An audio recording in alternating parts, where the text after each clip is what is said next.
Когато порасна, аз искам да стана сладкарка или певица.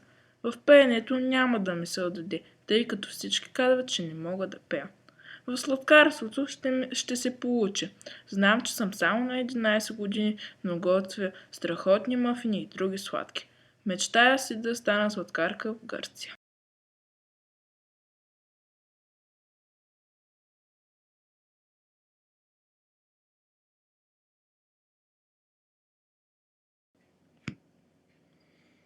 След 2 месеца ще стана на 67. Нямам спомен от ранното си детство. Отгледала ме е баба ми. Спомените са му от първите години в гимназията. Тогава бях една от солистките в хора на гимназията и мечтаях да стана певица. За да осъществя мечтата си обаче беше необходимо да вземам уроци по музика. Но поради финансови причини това се оказа невъзможно. В 10-ти клас ме оперираха от апендицит. Беше един млад екип от лекари и тогава реших да стана хирург.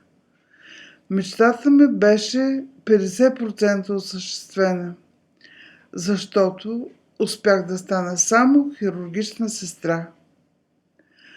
Държа особено много на семейството си, на децата си и осъществяването на техните мечти.